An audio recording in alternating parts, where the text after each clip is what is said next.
بسم اللہ الرحمن الرحیم۔ سب سے پہلے جو بات میں کرنا چاہ رہا ہوں وہ یہ ہے کہ قرآن مجید کی جو تفہیم ہے وہ اس کے ترجمہ سے ہی آ سکتی ہے۔ تو عام انسان ہے، چاہے وہ پڑھا لکھا انسان ہے، چاہے وہ ایک سائنس سے ریلیٹڈ انسان ہے، تو اس کو چاہیے کہ وہ قرآن مجید کی جو تفسیر ہے اس کو پڑھے، قرآن مجید کی جو ترجمہ ہے اس کو پڑھے، تاکہ اس کو ایک فہم حاصل ہو، تاکہ اس کو پتہ چلے کہ اس قرآن مجید میں کتنے بڑے خزانے جو ہے وہ موجود ہیں اور کتنا بڑا سائنسی علم یہاں پہ موجود ہے جو اللہ تعالیٰ نے ہمیں دے رکھا ہے۔ اس کے لیے آج جو میں آیت آپ لوگوں سے شیئر کرنا چاہ رہا ہوں وہ سورہ غافر کی آیت نمبر 64 ہے۔ سورہ غافر میں اللہ تعالیٰ نے فرمایا ہے کہ الذی جعل لکم الارض فراشا والسماء بناء وصورکم فاحسن صورکم۔ اگر ترجمہ آپ اس کا پڑھیں تو اس کو آپ ایک سادہ سا ترجمہ جو ہے وہ اس کا یہ ہے، اللہ تعالیٰ نے اس زمین کو تمہارے لیے ایک قرارگاہ بنایا، آسمان کو ایک محفوظ چھت بنایا اور تمہیں ایک اچھی صورت میں پیدا کیا۔ لیکن اگر اس کی آپ تہ تک جائیں، ان کو آپس میں آپ جوڑیں، یہ کڑیاں جو جوڑیں، یہ جو اللہ تعالیٰ نے اسی آیت کے اندر دی ہیں، تو آپ کو پتہ چلے گا کہ یہ کس طرح سے کاریگری کی طرف اشارہ ہے۔ اللہ تعالیٰ نے فرمایا کہ اللہ تعالیٰ نے اس کائنات میں تمہیں اس زمین پر قرارگاہ بخشی۔ اب قرارگاہ کیا ہو سکتی ہے؟ قرارگاہ سب سے پہلے تو آپ کے لیے اگر ہے تو یہاں پہ آپ مشقت کرنے کے لیے نہیں آئے، پہلی بات آپ یہاں پہ ٹھہرنے کے لیے آئے ہیں، اور ٹھہرنے کے لیے آئے ہیں تو پھر باقی جانوروں کو اس دنیا میں دیکھیں اور اپنے آپ کو دیکھیں۔ اللہ تعالیٰ نے باقی جو چوپائے پیدا کیے ہیں وہ 4 ٹانگوں پہ چل رہے ہیں، اور آپ کو 2 ٹانگوں پہ چلنے کے لیے اس زمین کو ایسا ڈیزائن کیا ہے کہ آپ 2 پاؤں پہ چل سکیں۔ اب آپ فرض کریں کہ اس زمین کی جو تہ ہے وہ اگر اللہ تعالیٰ نے بنائی ہوتی کہ اس میں نوکیلی ساخت ہوتی اس کی، یعنی سوئیاں ہی سوئیاں ہوتی ہیں زمین کے اوپر، تو اگر کوئی 1 کیلوں کا ایک تختہ ہو اور اس کے اوپر چلنا پڑ جائے آپ کو یا مجھے، تو کوئی ایسا جوتا یہاں پہ بنا ہوا آپ کے ذہن میں آ رہا ہے کہ جو پہن کے ہم ان کیلوں کے تختے کے اوپر چل سکیں؟ نہیں چل سکتے۔ اور کوئی جوتا جو ہے وہ اس طرح کا ڈیزائن کرنا بھی ہمارے لیے مشکل ہے، اور اگر اس طرح کا کوئی جوتا بن گیا تو وزن ہی اتنا ہوگا کہ وہ اٹھانا مشکل ہو جائے گا۔ تو اللہ تعالیٰ نے اس زمین کو ایک خاص لیول پہ ہموار کر دیا اور پھر اس کو مناسب سختی دی اور اس کو ٹھہرنے کے قابل بھی بنایا، قرار کے قابل بنایا تاکہ آپ کا پاؤں اس پہ ٹک سکے۔ ایک دلدلی نہیں بنایا، اگر یہ دلدلی زمین ہوتی تو تب بھی انسان اس میں نیچے دھنستا چلا جاتا، اور اگر اس کی ساری سطح پہ پانی ہوتا تو انسان رہ ہی کہاں سکتا؟ تو انسان تو رہ نہیں سکتا تھا نا۔ تو انسان کے رہنے کے لیے اس زمین کو اس طرح سے بنایا۔ اب نیچے دیکھو، نیچے کیا ہے؟ نیچے لاوا ہے، نیچے جو ہے وہ گرم چٹانیں ہیں، اور اس کے اوپر ایک مٹی ہے جس کا ٹمپریچر جو ہے وہ ایک خاص لیول پہ ہے، اور اس کے اوپر ہم چل سکتے ہیں، پھر سکتے ہیں آرام سے 2 پاؤں کے اوپر۔ اگر یہ نوکیلی ساخت ہوتی یا اوپر نیچے، تو پھر اللہ تعالیٰ نے انسان کو بنانا تھا تو کس طرح کا بنانا تھا؟ یہاں پہ چلنے پھرنے کے لیے انسان کے بھی 4 پاؤں ہوتے جس طرح سے باقی پہاڑی بھیڑ بکریوں کے ہوتے ہیں، اور اس طرح سے اوپر نیچے چڑھنے کے لیے ان کے جو ساخت ہے وہ اسی حساب سے ڈیزائن ہوتی۔ اب دیکھیں اس کو، الذی جعل لکم الارض فراشا، اللہ تعالیٰ جس نے اس زمین کو تمہارے لیے فرش اور بچھونا بنا دیا، اور آخری جو بات کہی فاحسن صورکم، اور تمہیں بہترین صورت میں تخلیق کیا۔ اس کو جوڑیں ذرا۔ اب بیچ میں ایک اور بات بھی ہے، الذی جعل لکم الارض فراشا والسماء بناء، اور آسمان کو تمہارے لیے محفوظ چھت بنایا۔ اب آسمان محفوظ چھت کیسے ہے اور اس کا فاحسن صورکم کے ساتھ کیسے تعلق ہے؟ تو آسمان جو ہے اس میں اوزون لیئر، تو آپ کو پتہ ہے، جتنے بھی پڑھے لکھے افراد ہیں ان کو پتہ ہوگا کہ آسمان میں اوزون لیئر موجود ہے۔ ہمارے سے تقریباً 35 کلومیٹر اوپر بلندی میں جائیں تو وہاں پہ اوزون لیئر ہے، اور اوزون لیئر کا کیا کام ہے؟ وہ ہمیں سورج سے آنے والی خطرناک شعاؤں سے بچاتی ہے۔ سورج سے جو شعائیں آ رہی ہیں وہ اتنی خطرناک ہیں کہ وہ عام جانوروں جو ہیں ان کے لیے بھی برداشت کرنا مشکل ہے۔ انسان تو اس کو برداشت ہی نہیں کر سکتا، انسان اتنا لطیف پیدا کیا گیا ہے، اتنا نفیس پیدا کیا گیا۔ اب اگر وہ اوزون لیئر ہٹا دی جائے اور انسان کو یہاں پہ قرار بخشنا ہو تو کیا ہوگا؟ انسان کی جو جلد ہے وہ بھی باقی جانوروں کی طرح بنانی پڑے گی۔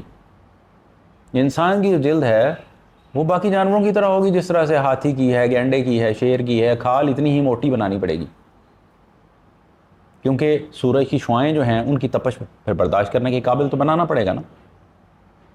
اللہ تعالیٰ نے یہ اسباب کی دنیا پیدا کی ہے اور ہر چیز کا سبب بنایا ہے. اب سبب یہ ہماری جو باریک جلد اور نفاست سے ہمیں جو تخلیق کیا جانا تھا اس کے لیے اوزون لیئر کو پیدا کیا. اب اوزون لیئر جو ہے اس کے علاوہ بھی بہت ساری چیزیں ہیں جو آسمان کو ایک محفوظ چھت بناتی ہیں. مطلب کہ زمین کا ایک جب یہ گھومتی ہے تو اس کے ارد گرد ایک مقناطیسی میدان پیدا ہو جاتا ہے. یعنی یہ جو زمین ہے ہماری یہ ایک مقناطیس بن جاتی ہے, اور جس طرح سے مقناطیس کے ارد گرد ایک مقناطیسی میدان ہوتا ہے جہاں تک وہ چیزوں کو کشش کر سکتا ہے. مقناطیس کے قریب آپ رکھیں کوئی لوہے کی سلاخ یا کوئی لوہے کا دھاتی گولی تو فوراً سے مقناطیس کے ساتھ جا کے چپک جائے گی, مقناطیس اسے کشش کر لے گا.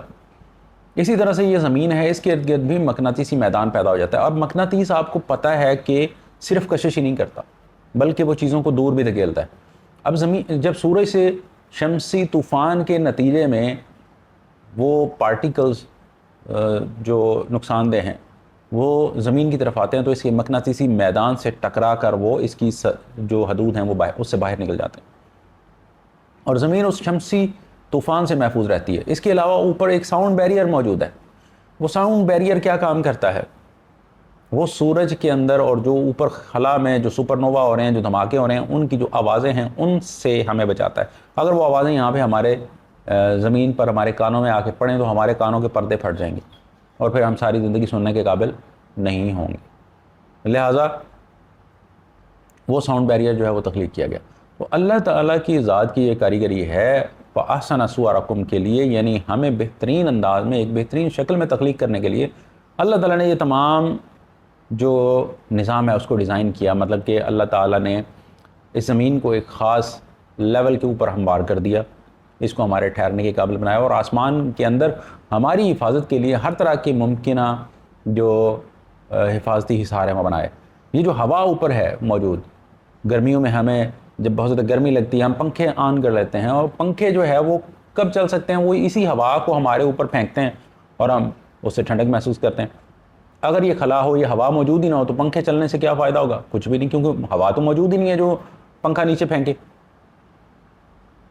پرندے ہوا میں اڑ نہیں سکتے اگر ہوا موجود نہ ہو. ہوا نہ ہو خلا میں پرندے کیسے اڑ سکتے ہیں؟ پر مارتے رہیں گے, ہوا موجود ہی نہیں. جس طرح سے پانی میں تیرنا ہو, اب ایک تیراک ہے سمندر میں, اس نے چھلانگ لگائی تو سمندر کے پانی میں اس نے تیرنا شروع کر دیا, لیکن اگر سمندر کا پانی ہی نہ ہو تو اس نے چھلانگ لگا دی. اب وہ گہرائی کے اندر نیچے وہ تو ایک ایسے ہی ہے جیسے اس نے پہاڑ کی چوٹی سے نیچے چھلانگ لگا دی, نیچے گر کے مر جائے گا. اسی طرح سے پرندہ جو ہے اس کے اڑنے کے لیے ہوا ضروری.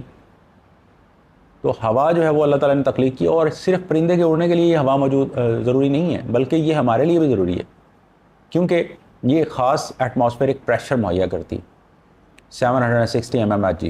اور اگر یہ پریشر نہ ہو تو ہم یہاں پہ رہ نہیں سکتے. چاند کے اوپر جائیں, وہاں پہ پریشر یہ والا نہیں ہے. وہاں پہ وہ اپنا جو ٹریک سوٹ, وہاں پہ ایک خاص لباس پہن کے جاتے ہیں, ایک خلائی لباس, تو وہ ذرا اتار کے دیکھیں, پورا ان کا جسم جو ہے وہ پگھل نہ جائے, ان کے جسم کے اندر والے مادے ابلنے لگ جائیں گے اور فوراً موت ہو جائے گی. جس طرح سے نیل آرمسٹرانگ کے ساتھ ایک کتا گیا تھا لائکا نام کا, تو وہ فوراً سے مر گیا تھا. اسی طرح سے اگر انسان یہاں پہ اس کائنات میں اس زمین پہ زندہ رہنا چاہتا ہے تو وہاں پہ یہ جو اوپر فضائی غلاف موجود ہے, جو یہ فضائی لہریں موجود ہیں, ان کا موجود ہونا بھی بہت زیادہ ضروری ہے. تو اب جب یہ ساری چیزیں آپ نے سنی ہیں اور مزید آپ اس پہ ریسرچ کریں, اور اب آپ ذرا ریلیٹ کریں اس سورت کی آیت کو,